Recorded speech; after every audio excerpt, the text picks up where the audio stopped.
till alla de här? Nej. Vet du hur man säger Eva Jumatat? Ja.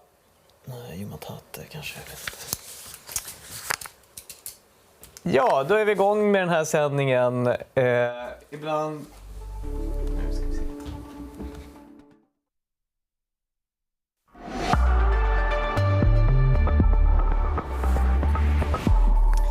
Ja, alldeles strax ska vi få reda på vilka som blir deltagare i nästa års Melodifestivalen 2026. Det drar ju igång i februari som brukligt är, och i en studio inte långt härifrån så ska SVT presentera årets deltagare. Vi ska alldeles strax dit, men först så ska vi prata lite här i studion. Daniel Wyser, reporter här på Kulturnyheterna.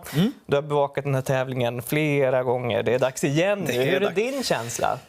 Ja, vad är min känsla? Det känns som att bli vuxen är att inse eller att förstå vad folk menar när de säger är det Mello igen? För att jag kan inte förstå att det är Mello igen. Det kändes som att jag satt i den här studion för en vecka sedan kanske. Men det var ett år sedan, det var 12 månader sedan. Det är galenskap varje år att det går så fort utan att ta ställning till programmet som sådant, givetvis. Men det är dags igen och jag laddar bara mina batterier, känner jag. Nu börjar det. Men vad gör en bra Mello-säsong då? Ja, men det är ju... man behöver liksom programledare som kan bära den här tunga sändningen. Och så behöver man en bra mix i startfältet. Alltså det pratar i alla fall produktionen väldigt ofta om.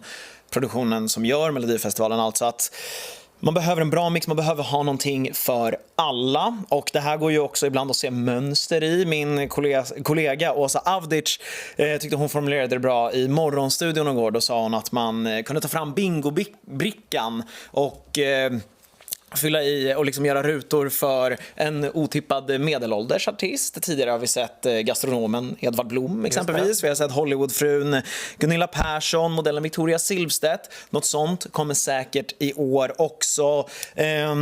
Även folk som har varit med i Idol, artister som har varit med i TV4s program Idol, brukar dyka upp i Mello, säkert i år också. Ja, sen Åsa pratade om någon som man själv inte har koll på, men som ens barn vet vem det är. Det kan inte jag har inga barn så jag vet inte än. Men, och någon som också är riktigt ruttad och favorittippad. Jag har gjort en egen bingobricka. Ja, kolla, här har vi hela... Ja, otippad medelålders, någon som ens barn har koll på, kommer inte kunna svara på den. Nostalgisk artist, tror jag.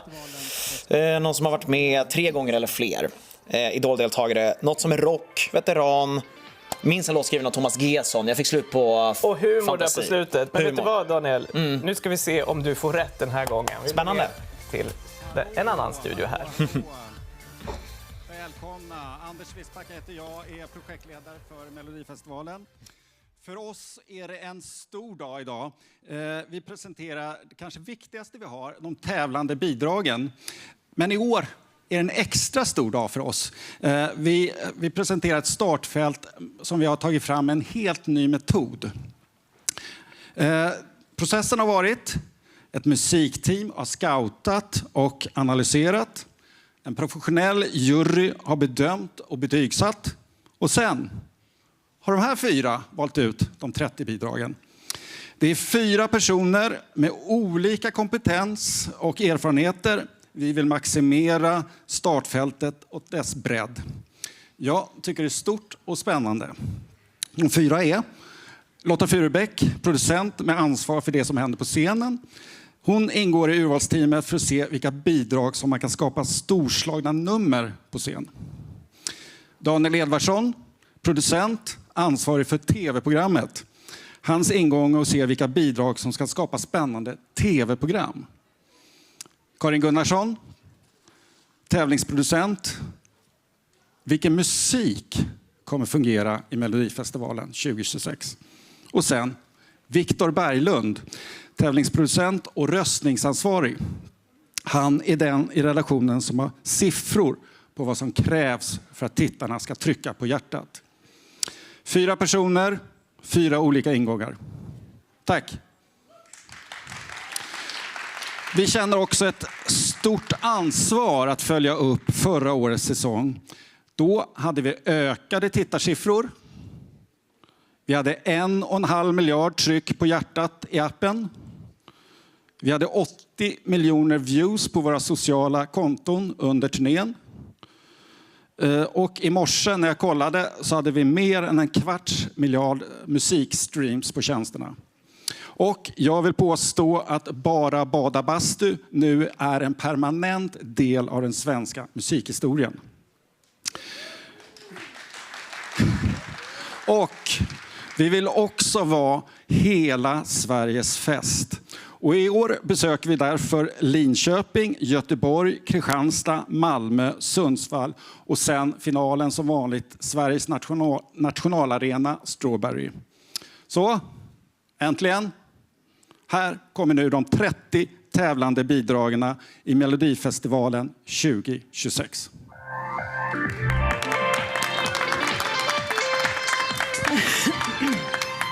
Hej allihopa! Nu känns det som att vi har sagt hej och välkomna till SVT och artistpresskonferensen för Melodifestivalen 2026. Men man kan säga det igen. Nu sa jag det. Rekordmånga bidrag skickades in i år. 3888 stycken var det när vi stängde inskicket den 12 september i höstas. Och under hösten har Anders beskrivit. Arbetet har fortlöpt och 30 bidrag ska nu presenteras och få möta offentlighetens ljus. Karin Gunnarsson heter jag och är som sagt tävlingsproducent och jag talar för oss alla när jag säger att vi är väldigt glada och stolta och peppade på att presentera vårt startfält för er alla. Det är som vanligt 30 tävlande bidrag. I år är det totalt 86 upphovspersoner som är med och tävlar, varav 56 är män och 30 är kvinnor. Och bland dessa är det 38 stycken som debuterar i Melodifestivalen. 20 av 30 bidrag har minst en kvinna på upphov. Yes, vi börjar i Linköping lördagen den 31 januari. Och jag kommer att presentera artisterna i bokstavsordning efter låttitel. Inte startordning, den dröjer lite till, den får ni hålla på. All right, men nu är det dags. Vi kör igång och jag välkomnar in första bidraget i Melodifestivalen 2026. I deltävlingen i Linköping lördagen 31 januari. Bidrag nummer 1, Beautiful Lie.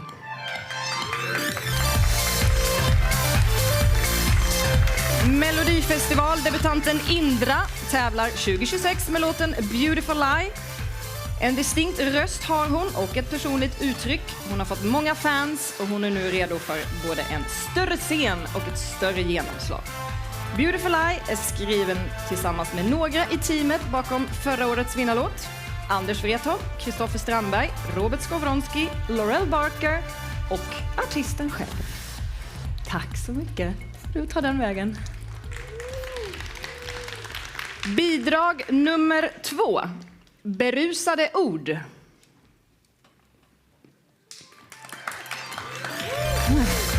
Hej. 02 är tvåmannabandet från Örnsköldsvik som lämnade allt för att göra popmusik i Ystad. 02 är en duo som består av vännerna Jakob och Wilmer. Och tidigare i höstas släppte de singeln Stöd som blev en enorm succé. Nu gör de Melodifestivaldebut med Berusade ord, skriven av dem själva, Jakob Westerlund och Wilmer Öberg tillsammans med Fredrik Andersson. Alla har fått sina bilder, då får ni gå den här vägen. Tack!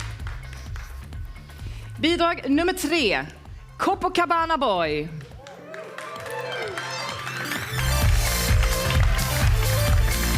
Manuel Marquez Lerin, mer känd som Junior Lerin, gör debut i Melodifestivalen med sin låt Copacabana Boy. Även detta bidrag är skrivet av Fredrik Andersson som blessat Melodifestivalen med vinnare och episka refränger genom åren. Med glädje och brasilianska rytmer vill Junior både sprida festlig stämning och budskapet om att våga leva livet. Tack! Vi fortsätter med bidrag nummer 4, Half of Me.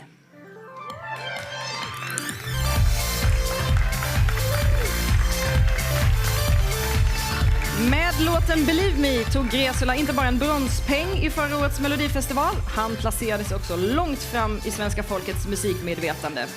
Med influenser från ABBA och Queen mixar Gresula ihop en egen genre och är redo att ta sig an Melodifestivalens scen ytterligare en gång. Half of Me är skriven av Andreas Wärling, Carl Ivert, Kian Sang och artisten själv, Gresula. Välkommen tillbaka! Bidrag nummer 5. Iconic.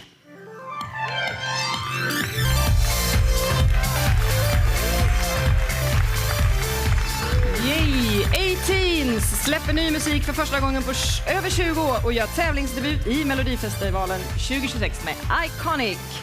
Skriven av Dino Medan Hodzic, Jimmy Jansson, Lina Hansson, Moa Cassiopeia Karlebecker och Thomas Gesson. 2024 i Melodifestivalens första deltävling stod de på scenen återförenade i en bejublad mellanakt. 2026 är det tävling som gäller för kvartetten, också här i den första deltävlingen i Linköping. Välkomna 18s! Alla har fått sina bilder! Woohoo! Den här vägen, varsågoda! Varsågod. Då har vi kommit till bidrag nummer 6. Woman.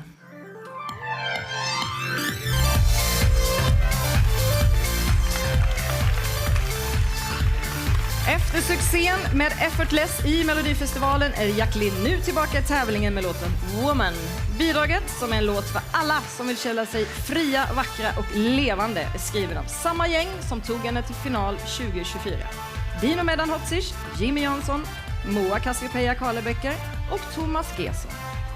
Välkommen tillbaka, Jacqueline.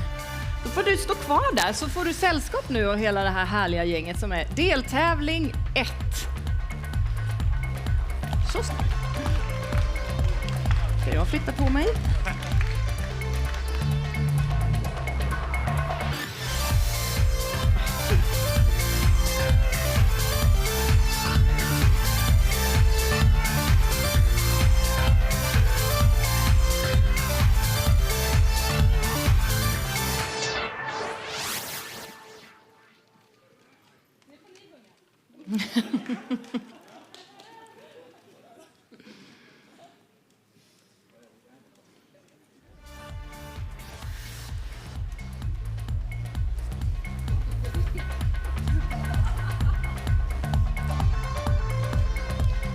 Det smattrar fortfarande lite. Alla har fått sina bilder. Det verkar som folk är nöjda, annars får ni hojta. Där borta.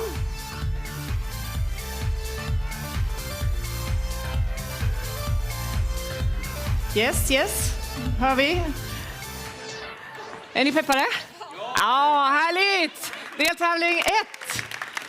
Då ska vi se. Då visar Pierre vart ni ska ta vägen. Så stiliga. Hur ska det nu gå? Deltävling 2. De har mycket att leva upp till här. Vi fortsätter till Göteborg den 7 februari i Skandinavien. Då är det dags för deltävling 2. Och jag säger välkommen in bidrag nummer 1. Där hela världen väntar.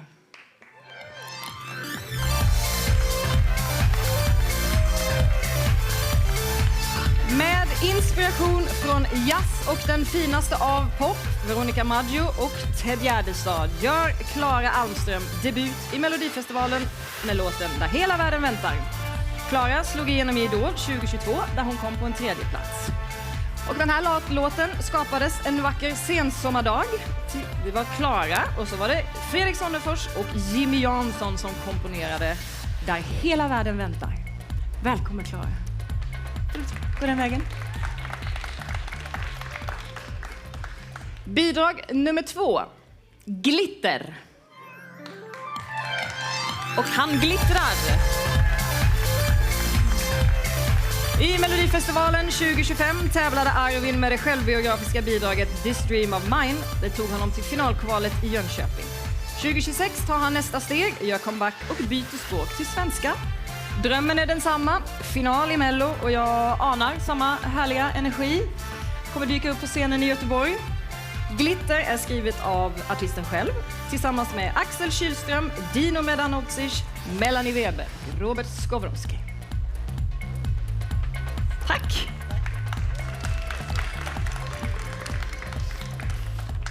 Bidrag nummer 3. Honey Honey. Var inte blyg nu. Där får du stå. Det är 10 år sedan debuten och 9 år sedan vinsten med I Can't Go On. Robin Bengtsson är en veteran i melodisammanhang, men det är för första gången han står på scenen med en låt som han själv varit med och skrivit. Honey Honey är en countrypop-låt som han direkt kände att han ville tävla med. På upphov återfinns Gavin Jones, Per Westerlund och Petter Taland, som tidigare bland annat tävlat med Tennessee Tears. Och så som sagt, artisten själv, Robin Bengtsson.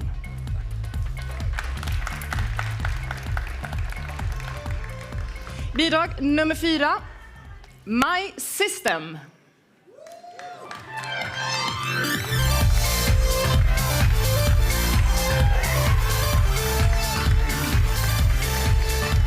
Felicia, tidigare F, har under de senaste åren tagit Sverige med storm. Med sin karisma och röst har Felicia förflyttat sig från det kontroversiella till det mer folkliga. Med My System tar hon sig an Melodifestivalen 2026 med ny energi och erfarenhet. My System har ett gäng norska upphovspersoner varit med och skrivit. Audun Agnar, Emily Harback, Julie Bergan, Teresa Rex. Och så artisten själv, Felicia. Välkommen. Tack.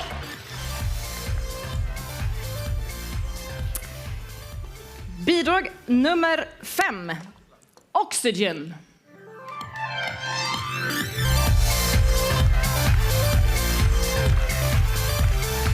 Laila Adele är artisten med den stora rösten som sjungit soul, jazz, gospel och musikal. Där känner hon sig hemma. Lailas CV är fullt av prestigefyllda musikalroller, bland annat Little Shop of Horrors och Hairspray, och nu senast i rollen som Effie i Dreamgirls. 20 år sedan Melodifestivaldebuten är det dags igen. Nu med bidraget Oxygen, skrivet av Jonas Tander, Marcus Winter-John och artisten själv, Laila Adele.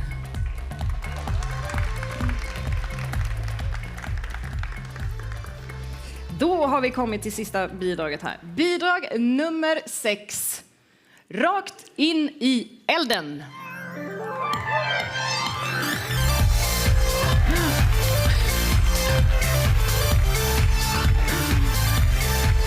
Jajamän. Brandsta City Släckers, Glenn, Mats, Ulf, Olle och Tom. En legendarisk klapp och en bejublad mellanakt senare står räddningstjänstens finest redo att tävla igen. Hur mycket pyro kan Göteborg hantera? Det får vi se den 7 februari. Rakt in i elden är skriven av Anders Wrethov, Elin Wrethov, Kristoffer Strandberg och Robert Skowronski.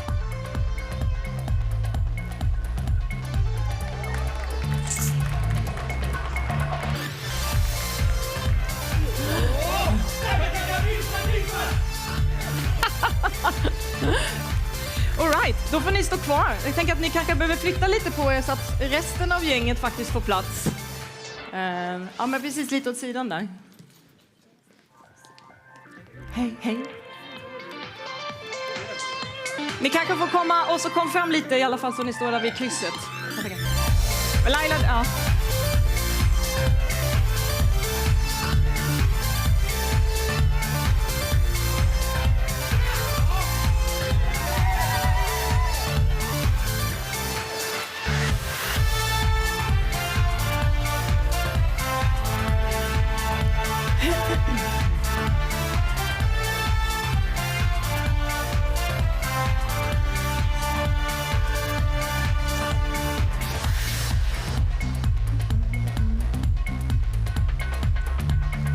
Känns som att det har blivit en liten intern tävling här nu mellan deltävlingarna. Liksom vem?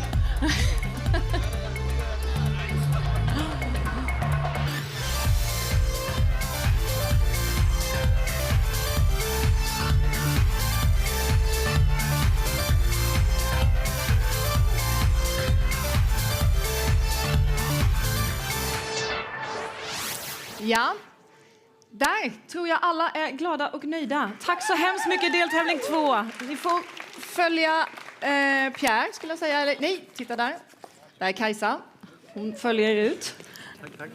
Gick bra det där ju. Som att ni har gjort det förut. Då reser vi vidare till Kristianstad för deltävling 3. 14 februari i Kristianstad Arena. Då är det här gänget som tävlar. Bidrag nummer 1. Ain't Today.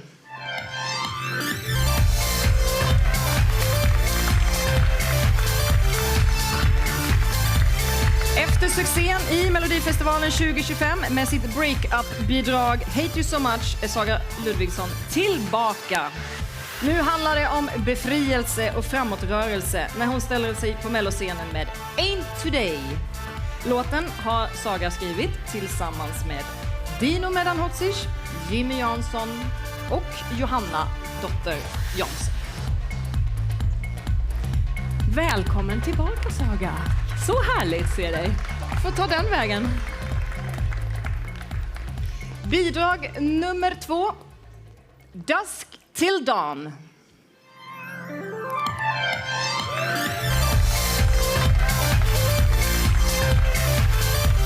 Patrik Sean debuterade som artist i Melodifestivalen 2021, men året före, alltså 2022, vann han hela tävlingen som en av upphovspersonerna till The Mamas Move. Att få återvända till Melodifestivalen som artist har varit en dröm för Patrik som nu går i uppfyllelse. 2026 är det upp på scenen som gäller med Dusk Till Dawn. Den har han skrivit tillsammans med David Lindgren Zacharias, Joy Deb och Melanie Webe. Det stämmer. Yes! Och bra blev det. Bidrag nummer 3. Ingenting. Men jo då, det kommer någonting. Emilia Pantic är uppväxt i Göteborg och skriver låtar om folk och hoppas att de tar hinten. Hyllad av bland annat Jan Gradvall har Emilia sedan debuten 2022 släppt singlar och bland annat varit förband till Thomas Stenström. Emilia ställer upp med låten Ingenting som är skriven av Fredrik Andersson, Theodor Ström, Wilmer Öberg och Jakob Westerlund, ja, 02-grabbarna. Och såklart artisten själv, Emilia Pantic. Välkommen! Den vägen. Bidrag nummer 4 heter King of Rock'n'Roll.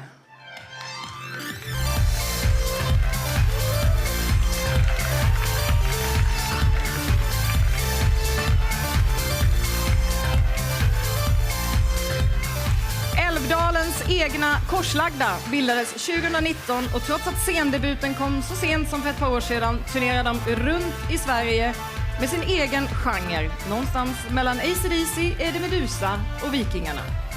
Bandnamnet halverades i höstas, utan Melodifestivalens inblandning ska tilläggas. Det skapade stora rubriker, men bandet samt musiken förblir oförändrad. King of Rock'n'Roll är skriven av Andreas Wärling, Pedro Sanchez, Kristoffer Strandberg och så Ubbe längst fram här.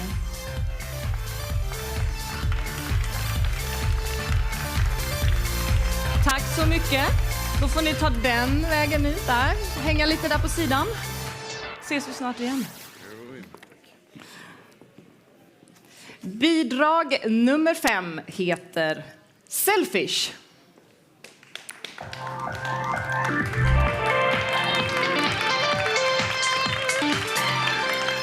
Eva Jumatate är yngst i startfältet med sina 17 år. Men redan som 10-åring medverkade hon i TV4s Talang där hon hela vägen till final och slutade topp 3. Teater, musikal och roller i tv-serier har Eva axlat. Till exempel Matilda på Malmöoperan och som Anja i SVT-serien Klassen. Men nu är det fullt fokus på sång och artisteri när Eva debuterar i Melodifestivalen 2026 med sin låt Selfish. Den har hon varit med och skrivit själv tillsammans med Herman Gardarve, Malene Strand och Rut Lindegren. Tack.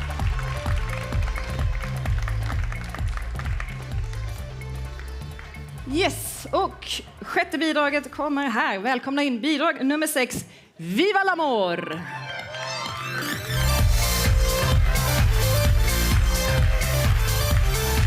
Det här har nytt kryss.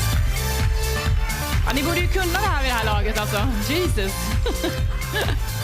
In i dimman, que sera, och nu Viva l'amor. Medina är tillbaka i allvaret, alltså i tävlingen. I fjol gästade duon oss på ett härligt och hittigt sätt, men utan tävlanssätt. Nu kliver Ali och Sami ner i startblocken och intar Sveriges största lägereld.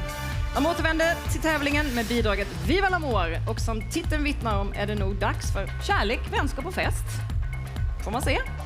På upphov återfinns Ali Bruch Jamali, Anders Wrethov, Dino Medan Hodzic, Jimmy Joker Törnfeldt och Sami Rekik. Medina, everybody! Härligt, ni får stå kvar där så kommer resten av gänget in här.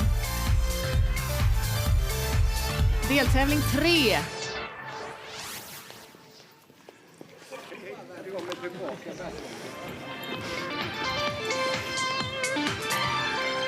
Näst sista bidraget, sen kommer...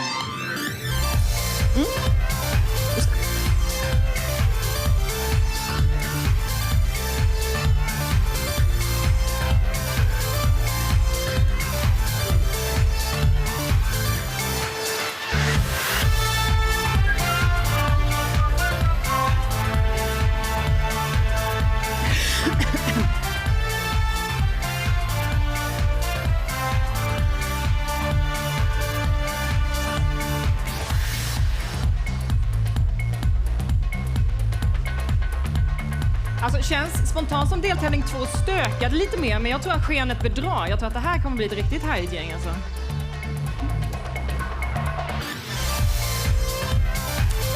Jag tror att alla är nöjda och glada. Yes, alla får sina bilder. Kanon, tack snälla. Vi ses sen. Ni får ta den vägen ut. Ali Bruch.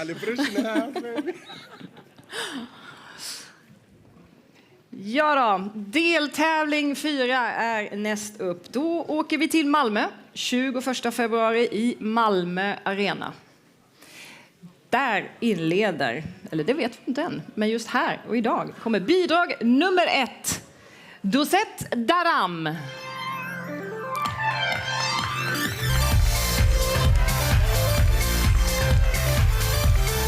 Debuten i Melodifestivalen 2025 gjorde Meira Oma till en stjärna. Hush Hush blev en av årets mest framgångsrika låtar. Det blev säsongens första etta på Spotify och toppade även Svensktoppen. Med Bollywood-influencer, persiska melodier och modern pop är Meira tillbaka 2026 med Duset Daram, som är ett persiskt uttryck för kärlek. Meira har skrivit bidraget tillsammans med Anders Wrethov, Jimmy Joker Törnfeldt och Laurel Barker. Välkommen tillbaks, Meira.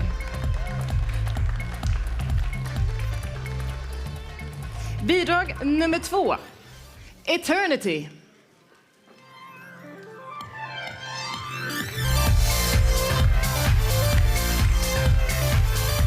Kimberly. Hon vann Idol 2023 och gör nu debut i Melodifestivalen med låten Eternity. En låt som hon skrivit tillsammans med David Lindgren Zacharias, Dino Medan Hodzic och Melanie Weber. Kimberly är 20 år, har rötter i både Finland och Kenya, men det är i Skellefteå hon är född och uppväxt.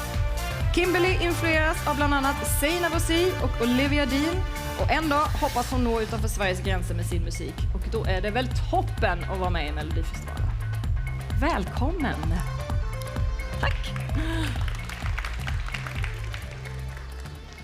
Bidrag nummer 3, Från landet.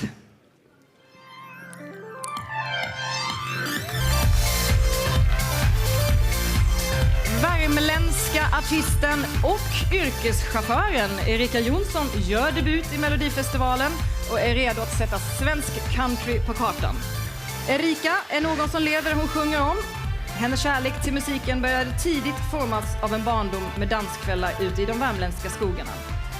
Musiken bär spår av naturen, hembygden och livet på landet. Det syns och hörs inte minst i SVT-serien Countrylandet Sverige, där Erika var en del. Hennes låt Från landet är skriven av Amir Ali, Mikael Aidu Karlsson och Erika själv. Välkommen till Mello!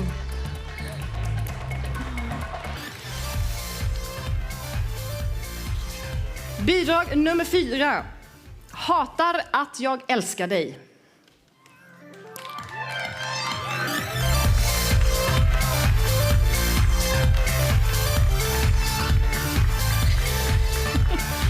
Från Burundi via Bollnäs till Stockholm och Melodifestivalen. 24-åriga Felix Manu har sedan barnsben haft stor passion för musik. I medvind och motgång har hans dröm att få jobba med musik alltid varit en stor drivkraft.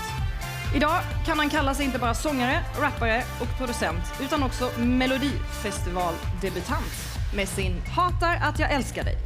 Just det, ni får lägga till låtskrivare också på det där CV:t. För bidraget är skrivet av Felix Manu tillsammans med Axel Kylström, Ferdinand MP och Carl Flykt.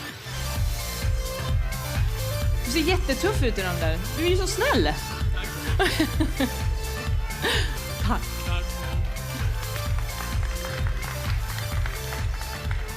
Och som traditionen bjuder så är det ett bidrag som inte har tagit sig hit idag. Det är bidrag nummer 5, Hollow. Smash into pieces. Ja, de återvänder till Melodifestivalen 2026 med låten Hollow. Och det är deras 3:e deltagande. Genombrottet kom ju med 6 Feet Under 2023. Följdes upp med Heroes Are Calling och nu är bandet redo att ge sig in i tävling igen. Hollow är skriven av Benjamin Jennebo, Chris Adam Hedby Sörby, Per Bergqvist och Filip Strand. De hade önskat att de var här, men det var lite körigt med logistiken. Det är så när man är ute på turné. Okej, bidrag nummer 6. Ingenting är efter oss.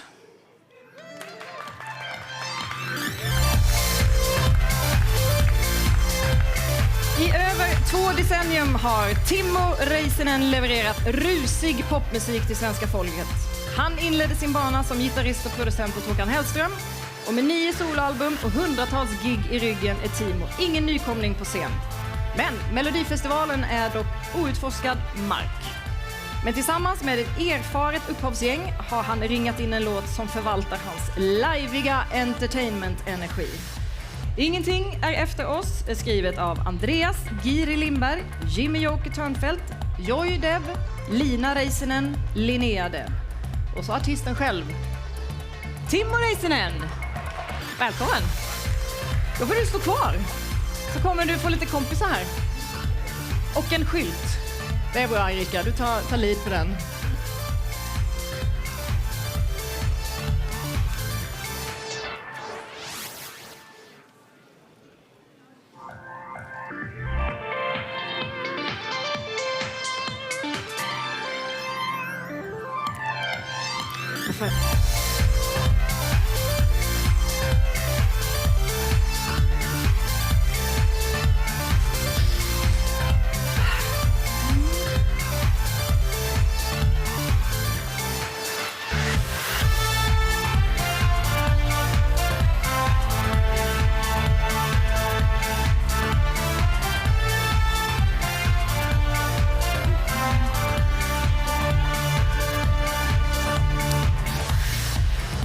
Är det någon som vill ta ytterligare en bild så får ni räcka upp handen. Annars så tror jag nog faktiskt att vi är nöjda med det.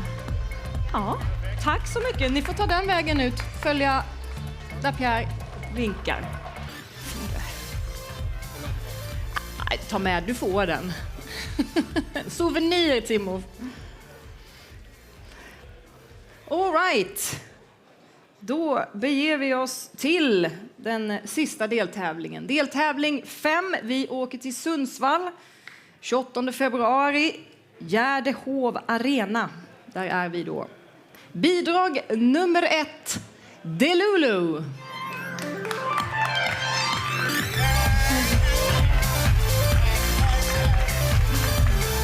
Med sin unika frisyr, humor och språk.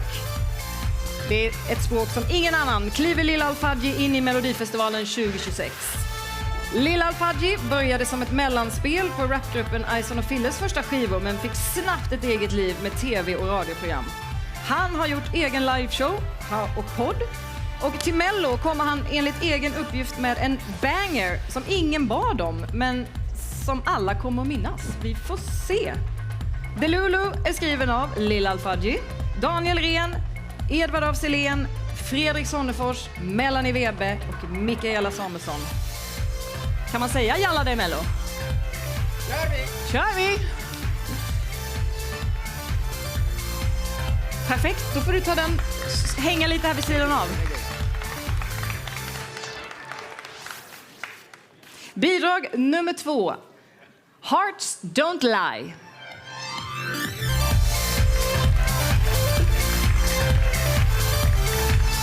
Stockholmsbaserade Wilhelm Buchhaus är 24-åringen som skrivit musik där det storslagna möter det sårbara. Det fick vi se och höra prov på när Wilhelm tidigare år under Melodifestivalens sista deltävling levererade I'm Yours som blev en publikfavorit trots att han lämnade tävlingen. Revanschsugen och pepp ställer han nu upp igen med Hearts Don't Lie.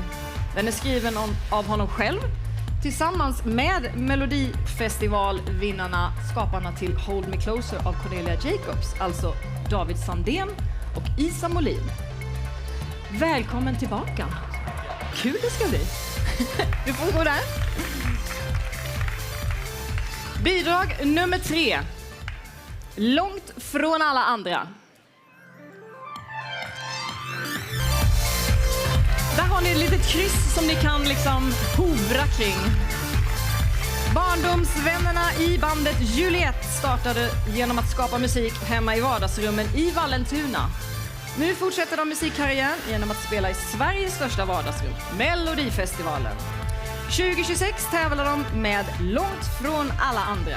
Juliet gick tidigare under namnet J1 och känslan att vara med i Mello har de beskrivit som overklig.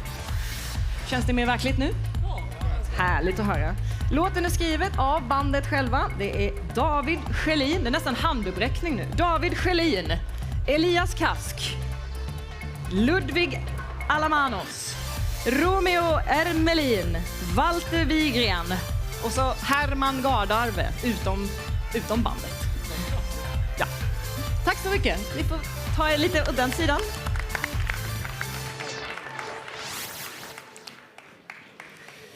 Bidrag nummer 4.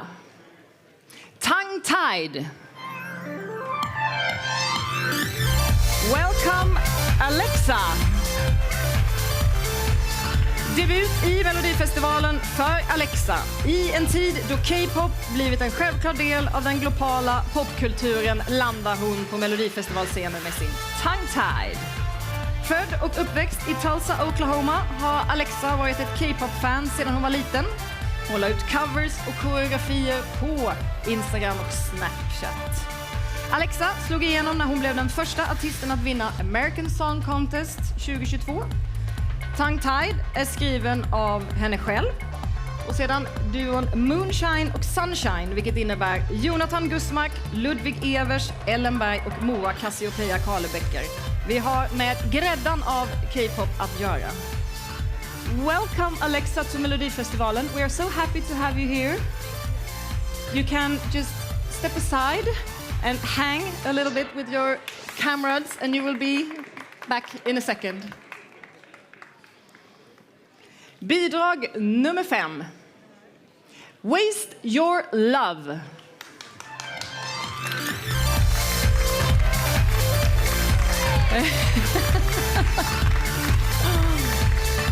Ja, Sanna Nielsen, denna folkkära, mångsidiga och i Melodifestivalsammanhang gigant bland giganter, gör sig redo för sin 8:e medverkan.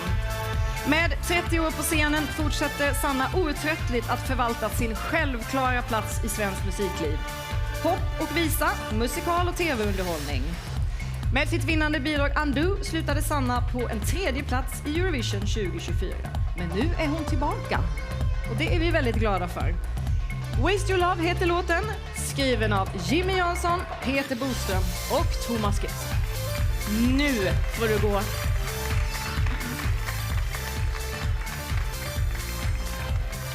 right, sista bidraget. Nummer 30, fast nummer 6. Who You Are.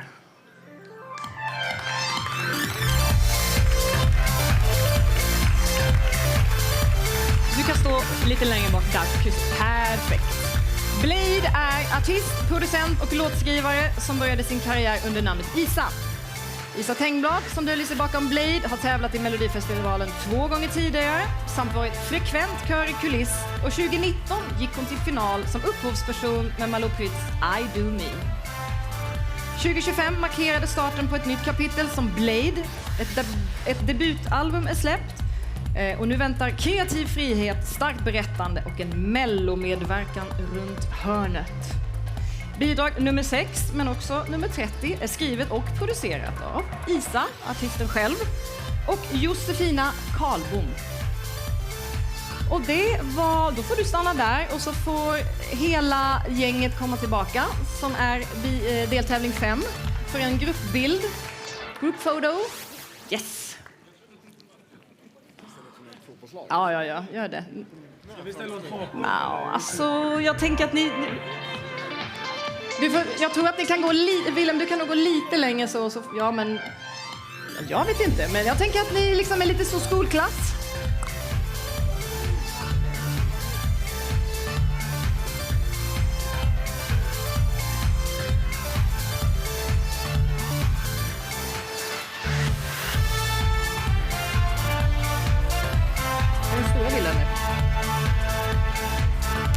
Men då säger jag tack och hej, tror jag.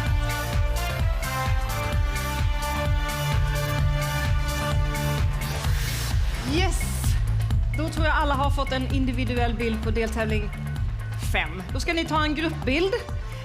Då vill jag bara innan den här gruppbilden säga tack för oss här på Melodifestivalen. Vilket gäng, va? Som sagt, en stor bild med alla 30 kommer tas här bakom mig alldeles strax. Nedräkningen börjar nu. Lördagen den 31 januari drar vi igång festen och du är mer än välkommen. Ställ ett larm, ring en vän, ladda ner Melodifestivalens app. Du vill inte missa en sekund av det här. Melodifestivalen 2026, hörni. Alla är välkomna, kommer bli otroligt kul och bra. Tack, hörni. Tack alla. Då förbereder vi för en gruppbild på alla samtliga startfält. Vi ska rulla in lite podier här först. Ja, det där var startfältet till Melodifestivalen nästa år. Häng kvar, för vi hoppas att vi ska få några enskilda intervjuer med några av de här deltagarna. Daniel Wieser, Kulturnyheterna, i väntan på intervjuer från en annan studio här, TV-huset. Ja, vad är din reaktion? Före vi såg den här presentationen, då hade du med en bingobricka med vad du trodde att vi skulle få se. Hur många rätt fick du där? Vi kan ju kolla. Otippad medelålders junior Lerin, får man väl ändå säga. Ja. Någon som ens barn har koll på. Jag vet inte varför jag riktigt tog med det, jag kan inte svara på den. Men så vi får väl stryka den då. Nostalgisk, Brandsta City Släckers. Lätt, Verkligen. 18s. Också lite 90-00-tals nostalgi. Någon som har varit med mer än 3 gånger eller fler skrev jag. Men det är väl Smash Into Pieces, det är Brandsta City Släckers, även dem. Det är Sanna Nielsen, hon gör sin 8:e Melodifestival, tror jag att det är. Så det är check. Idoldeltagare, jag tror jag fick ihop det till 3 eller 4, bland annat Jacqueline, Laila Adele. Det är check. Rock, Korslagda, Smash Into Pieces, check. Veteran som är favorit, Sanna Nielsen. Just det måste väl vara en check där. Ja, jag kryssade i minst en låt skriven av Thomas Gesson innan, men den är lat av mig och fantasilös. Men det stämmer. Utan att ha liksom kollat exakt, men han är ju den mest verksamma. Humor, Lilla Al-Fadji. Ja, men Så du kan ropa bingo. Ja, det kan jag göra. Det var nästan full pott, men jag har inga barn så att jag kan inte säga det liksom. Men om de har koll på någon. Men ja, alltså med det sagt, alltså ganska väntat startfält kanske. Alltså man märker ju att Melodifestivalen har en mall, liksom ett mönster som de följer. Så det är lätt att... Det verkar funka ändå. Ja, eller hur? I alla fall för mitt bingospelande. Men något som sticker ut då? Ja, alltså det är ju kul att 18s kommer tillbaka. eller så här, det är faktiskt deras tävlingsdebut. Man tänker att de har varit med i Melodifestivalen, i alla fall jag. Men de har varit med i en mellanakt sedan tidigare. Så att det tycker jag nog gör många nostalgiker glada. Många som, jag lyssnade mycket på dem när jag var liten och känner väl en viss liten glädje. Även jag. Gresula, alltså han var ju en sån person som kom från ingenstans egentligen. Alltså det är klart att han har varit verksam med sin musik längre än vad han har varit med i Melodifestivalen, och det är en gång, och det är 2025 nu i våras. Det är väldigt bra för honom. Han kom 3. Det ska bli kul att se hur det går i år. Han har ju lite så här Queen-doftande musik, så att det kan nog slå brett. Sen Fröken Snusk, Felicia som hon nu går under, hon har ju också varit med en gång förut, men man märker att även hon tar tillvara på sin rebranding och är med lite på mindre många ställen. maskering den här gången. Eller hur? Fortfarande täcker halva ansiktet. Mest otippat då?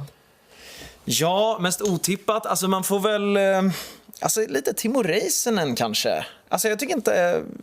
Ja, han är lite sådär indie-pop-kille har han ju varit. Precis. Det här kanske inte är den scenen man förväntar sig att se honom på. Eller hur? Alltså det skulle jag säga. Han är ju, som de nämnde i sändningen, Håkan Hellströms gamla gitarrist. Han har såklart en ganska omfattande solokarriär utöver det också, men inte en mellokille tänkte jag. Nu är han ju med. Jag vet också att jag såg snabbt, eller om det var att jag hörde det nu, att han har Linnea Deb med sig som låtskrivare. Hon är en av de mer framgångsrika. Jag tror att hon har skrivit totalt 4 vinnarbidrag. Det kan ju gå bra. Svensk musik gick hem förra året också. Kanske gör det i år igen. På tal om svensk musik, för oss som är lite äldre, om jag säger att jag är det, så jag kommer ju ihåg Brandsta City Släckers från när jag växte upp i Mello. De hade ju en dunderhit. Den här Kom och ta mig långt härifrån. Ja, precis. Vad säger du om att de är tillbaka då? Men jag tycker det är kul. Alltså här går det också, tycker jag, att se ytterligare ett mönster i Melodifestivalens produktion. Brandsta City Släckers, de var med som en mellanakt förra året. A-Teens var med som en mellanakt för 2 år sedan. Sanna Nielsen, hon har ju varit med flera gånger förstås, så det kanske inte är lika stort mysterium, men att hon valdes in i Melodifestivalens Hall of Fame som de har, där alla så liksom ikoniska meloartister får vara med förra året, och då hyllades hon med ett Sanna Nielsen medley, alla hennes hits. Så att det är som att Melodifestivalen liksom strösslar med hints om vad som komma skall, och kanske kan man lära sig någonting om nästa, alltså nu är vi långt fram i tiden, men 2027 års startfält genom att hålla ett extra öga på mellanakterna i år. Det är min spaning, för Brandsta City Släckers tycker jag är verkligen ett sånt exempel. Sen har vi en musikgenre som har blivit jättestor de senaste åren, K-pop, som kommer ursprungligen från Korea, Sydkorea. Verkligen. Alexa, en artist, hon har artistnamnet Kim Seri nu, om jag förstod det rätt. Berätta lite om henne då. Ja, alltså hon vann ju American Song Contest när Christer Björkman skulle exportera Melodifestivalen till USA. Så tävlade ju alla delstater. Hon representerade Oklahoma med en K-pop-låt och vann tävlingen. Sen är det ju så, den tävlingen flög ju, alltså liksom det programmet flög ju inte så bra i USA, utan det fick ju bara en säsong. Tittarsiffrorna var inte kanon, så la man ner det. Och kanske att det är så att det formatet är någonting som vi gillar i Sverige, och att Kim Seris musik och hennes bidrag liksom översätter direkt till att okej, du vann i det här programmet i USA som inte var så poppis, nu kommer du till det här mycket mer populära programmet i Sverige, och hon kanske fattade någonting som liksom inte flög i USA men kanske flyger i Sverige. Eller så är det precis tvärtom, att hon har en för amerikansk kanske liksom framtoning. Det vet vi ingenting om. Vi har inte hört någon musik, vi har inte hört några intervjuer än. Vi får se hur det blir med det där, om det flyger i Sverige också. I väntan på att vi pratar lite mer här om artisterna, så ska vi gå ner till där är vi. Nu ska vi se vilken kamera vi är i där. Hanna Lindgren, som vår reporter på Kulturnyheterna. Du finns ju med oss där nere i studion där man har presenterat alla artister. Om jag har förstått det rätt så har du inte hunnit prata med någon än, men du kan väl ge oss bara en liten känsla av hur stämningen är där. Ja, men kalaset har sparkats igång här kan man säga inför Melodifestivalen 2026. Och de har precis presenterat artisterna som vi ju såg. Och jag står faktiskt här med några riktiga melloproffs kan man säga. Brandsta City Släckers. Hallå! Tjena! Tjena! Hur känns det här? Ni har varit med i Melodifestivalen för över 20 år sedan. Hur är det att vara tillbaka? Galet kul. Väldigt spännande. Kan ni berätta lite om er låt i år? Ja, men vi kan väl bara säga så här. Rock'n'roll 2.0. Vad säger ni om det? Ja, end of discussion. Rock'n'roll 2.0, det räcker. Alla fattar. Och man blir ju såklart nyfiken, Brandsta City Släckers. Hur mycket pyro kommer ni ha i ert nummer? Och det är den stora frågan. Det finns ju viss chans eller risk att det blir en del. Eller hur? Men det är kanske ingen rocket science på den frågan. Men då rycker ni ut eller? Såklart! Den är klar. Jajamän, 90 sekunder. Men ni har gjort det här innan och vi såg en mellanlagt nu i senaste Melodifestivalen. Vad gör ni annorlunda nu då när ni går upp på scen? Nej, men ska vi nu varför står vi här? Alltså det mottagandet vi fick på mellanakten nu var ju helt fantastiskt. Och någonstans där kände vi att wow, alltså det här hade varit kul. Någonstans så börjar vi där och sen har det, ja, så är vi där vi är. Men alltså, vi är ju Brandsta, vi är ju goa gubbar, brukar vi uppfattas som. Och goa och glada gubbar, det är väl det. Sen kommer det inte att låta som vissa kanske tror, det kommer inte att låta Brandsta 2002. Och det är inte meningen heller. Så lite spännande och lite överraskning. Kan bli en liten överraskning. Okej, och ni då? Vad säger ni? Förlåt? Vad säger ni då? Hur kommer det bli nu när ni går upp på scen? Jag tänker att alla har fått lite extra energi här med låten som vi tycker är fantastisk och gensvaret i Skandinavium senast bara wow. Nu kör vi så det ryker. Vilket skämt! Ni kör så det ryker. Ja, men sist här, på presentationen så ropade ni någonting. Vill ni bara ropa det igen här innan?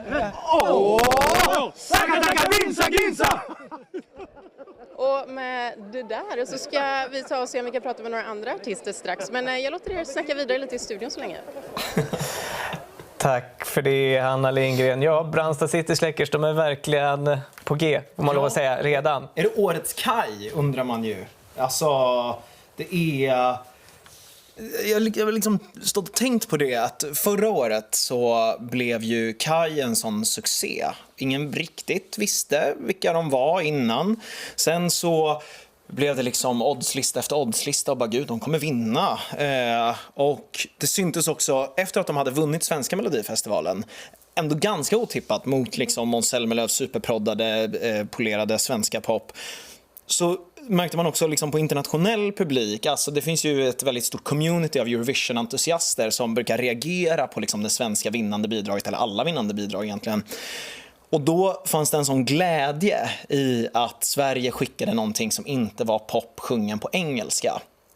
Och då står jag här liksom och tänker, vill vi ha mer av det? Vill liksom svenska mellopubliken ha Kaj igen? Eller vill man kanske ha någonting som är mer traditionell svensk vinnare?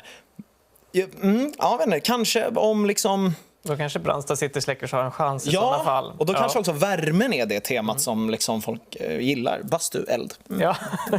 Vi ska ner igen till Hanna Lindgren som finns med oss. Jag tror att hon har hittat någon annan deltagare där. Ja, men nu har jag hittat ett annat kanske bekant ansikte här. Laila Adele. Du ska ställa upp i Melodifestivalen 2026, 20 år sedan, sen sist. Hur känns det? Helt fantastiskt. Det är så roligt och ja, nu är liksom så här, nu är vi igång. Pirret har lagt sig lite, lugnat sig lite i kroppen sådär, men grymt roligt. Ja, och du är ju känd mycket från musikalscenen också. Dreamgirls nu senast. Vad tar du med dig från den här erfarenheten nu in på scen? Njuta så mycket som möjligt. Bara så här, ta in rummet. Jag har en powerballad. Inte helt olikt vissa av powerballadskänslan i And I'm telling you som är liksom Dreamgirls. En av paradnumren där. Så ja, liksom bara skön känsla och njuta. Och det sista du gör innan du går på scen? är att jag hoppar lite jämfota bakom scen faktiskt för att få ner lite puls. Okej, vill du visa? Ja, det brukar vara typ lite så här. Typ något så. Hoppa lite, så lite lätt jämfota. Okej, då slappnar du av eller? Ja, kommer ner lite. Ja, men underbart. Stort lycka till. Tack snälla. Ja. Ja, det är full rulle här nere på artistgolvet kan man säga. Vi ska fortsätta jaga lite artister här nu. Tack för det. Laila Adele hörde vi där. Ja, hon hoppade upp och ner. Det finns stora förväntningar här. Va? Det är en stor grej att vara med i Melodifestivalen, va? Ja, det är ju det. Och framförallt så... Eller det är väl att man får vara en del av den här bubblan som blir. Under 6 veckor så har vi liksom ganska traditionell lägerelds-tv i Sverige. Det lockar liksom miljontals tittare. Finalen tror jag brukar ligga runt 2 miljoner eller något sånt. Så att det är ju klart att man får stå väldigt mycket i centrum med sin musik. Det är ju allt som oftast liksom renodlade artister som är med, som också brinner för musiken. Och att få stå på en av Sveriges största scener, som det ju ändå är sett till tittarsiffror. Alltså, av de åren jag har varit där och bara pratat med folk, både de som gör det för första gången, kanske lite extra stort då, eller de som gör det för 7:e gången, så tycker jag ändå alltid att liksom engagemanget och väldigt, väldigt, väldigt mycket glädje, så pass mycket glädje att man ibland kan bli så här, är det här på riktigt? Men så verkar det vara det. Ja, väldigt glada, väldigt engagerade människor, så att en stor grej för att svara på din fråga, absolut. Det är en stor grej. Vi ser om fler är glada där nere med Hanna. Vi går tillbaka igen. Ja, Melodifestivalen är ju en av årets största musiktävlingar. Men det finns ju andra, bland annat Idol. Och där kanske vi känner igen dig från Idol. Ja, det är så. Ja. Hej! Hej! Hur känns det? Du vann Idol och nu ska du ställa upp med Melodifestivalen. Hur blir detta? Alltså det blir spännande. Det blir jättekul att få möta tv-publiken igen. Möta publiken live på plats. Det är det jag älskar. Så att jag ser så mycket fram emot att bara få ställa sig på scen, köra, sjunga. Allt jag älskar. Det är så taggad. Ja, vad kan du säga om ditt bidrag? Vad kan jag säga? Nej, men det är en låt som jag tror man blir glad av. Den är lite mer upptempo. Och den handlar om styrkan och friheten att våga vara sig själv, våga ta plats. Och ja, att man också har liksom på något sätt hittat en liten inre ro och självsäkerhet i sig själv. Och apropå självsäkerhet, du måste ha fått mycket då från den här idolvinsten. Men är du nervös nu när du går upp i en ny tävling? Ja, 100%. Jag känner att det är absolut mycket man kan plocka med sig från Idol. Alltså kameror och grejer och sånt där. Men det är fortfarande, det känns som en helt annan grej. Det känns som att nu får man liksom presentera sig lite som en egen artist typ. Och det känns väldigt nervöst. Och jag tror jag blir, även om jag har gjort det då, så blir jag fortfarande alltid väldigt nervös. Men det brukar försvinna när man väl har ställt sig på scen och liksom kör sin grej. Så att jag försöker fokusera på det, att det ska bli så kul att bara få uppträda igen liksom. Kul, och det här i år är det väldigt många gamla melloproffs och så vidare. Har du någon förebild eller någon du ser upp till? Alltså, Sanna Nielsen är cool. Jag älskar Laila Adele. Hon har jag också tävlat för och har träffat henne lite innan och jag tycker att hon är så grym. Så att de är väl coola tycker jag och de tror jag man kan hämta lite tips från. Men sen är det är massa legender här. Brandsta, Släckers. Så det är skitkul att det är så många gamla men också en hel del nya. Så jag har verkligen tyckt att idag är väldigt kul för då får man liksom gå runt och mingla lite och träffa folk och så. Att... Okej, ja men stort tack. Lycka till nu. Tack så mycket. Tack. Och Kimberly är ju en av flera deltagare i år som faktiskt tävlat i Idol tidigare. Så att, jag tror att vi kan förvänta oss några riktigt tävlingsinriktade artister inför kommande Melodifestivalen. Det kan vi göra alldeles säkert. Och det är ju många deltävlingar, 5 stycken. Vi kan väl titta på vilka vi har. Första deltävlingen går av stapeln 31 januari. Och det är i Linköping. Och sen 7 februari då har vi Göteborg. Och 14 februari deltävling 3 Kristianstad. Och sen 21 februari i Malmö. Där ska Kimberly då vara med och tävla. Och 28 februari så är det upp till Sundsvall. Och så 7 mars final i Stockholm. Daniel Wyser, ja, det här ändras ju ibland hur man lägger upp Melodifestivalen. Men det här ser ganska likt ut från förra året, eller? Ja, det de brukar göra, eller det som har varit liksom en så här lång följetong är hur man gör med det här liksom sorgebarnet, andra chansen. Det är ju så att från varje deltävling så är det ett antal artister, det brukar vara 2 som går direkt i final, och så är det en, tror jag har inte liksom alla uppgifter så på rak arm nu, men som går till andra chansen. Finalkvalet har ett nytt namn blivit. Melloproduktionen vill ha kvar det här, har de sagt flera gånger. Så att jag tror att det nu kommer vara så att i slutet av 5:e deltävlingen så hänger man liksom på då finalkvalet som är en sorts andra chansen, där de som har fått inte mest röster men många röster får en till chans att ta sig vidare.